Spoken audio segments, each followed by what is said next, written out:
Greetings everyone. I am Ume Salma from the Department of Electrical and Electronics Engineering from Anamachana Institute of Technology and Sciences, Rajampet. The name of our project is a modified rule-based supervisory controller for performance improvement of hybrid energy storage systems in DC microgrid. My teammates are K. Uma Manasa, K. Kumar. We are perform this project under the esteemed guidance of Miss S. Rubina B. M.Tech Assistant Professor. The objective of our project is to improve the transient response and voltage quality of a hybrid energy storage systems in the DC microgrids by with the help of model peg to control strategy.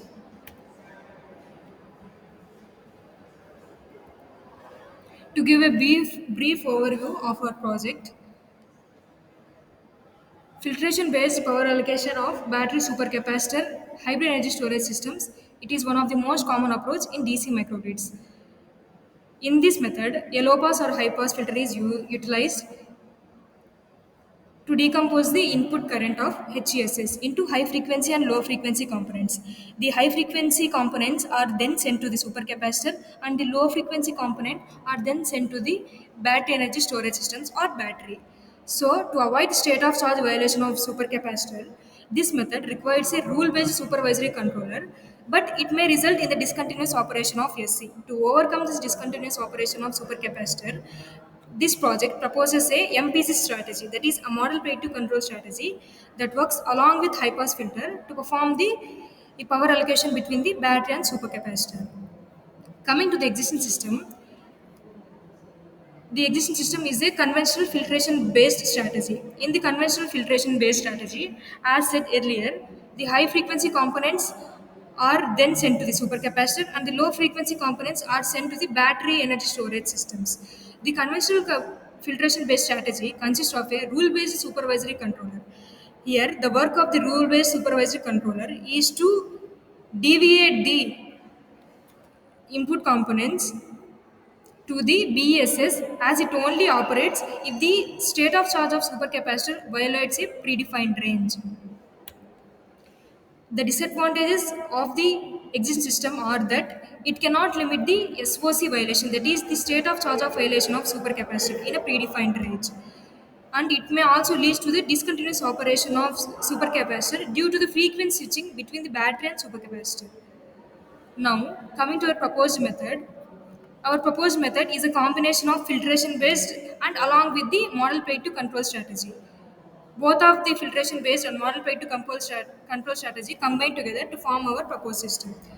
The proposed system enables the continuous operation of supercapacitor and it also allows the small signal stability analysis. It also avoids the state of charge of violation of supercapacitor.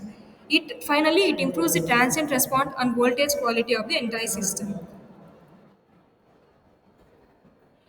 This is our simulation diagram. We can see that there are scopes.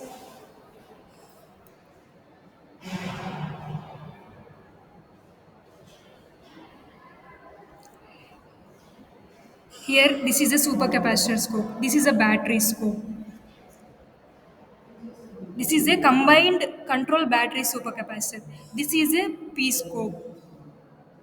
This is the bidirectional DC to DC converter supercapacitor. This is the MPPT, that is maximum power tracking mode. It is the irradiance temperature. It is the DC to DC boost converter.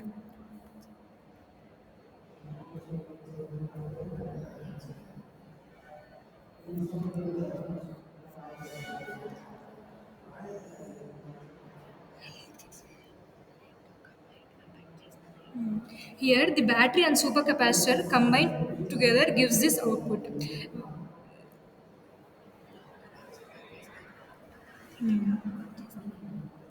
When the PV irradiance is low or whether the solar power is low, so we cannot depend on the battery. So instead of the battery instead of the PV power, the battery and supercapacitor take charge.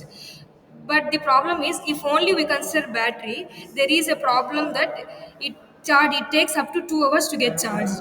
But if we only take supercapacitor, the problem with supercapacitor is that it has a very fast discharging time. So both of so it is good to use both of them together instead of using battery separately or supercapacitor separately. Thank you everyone.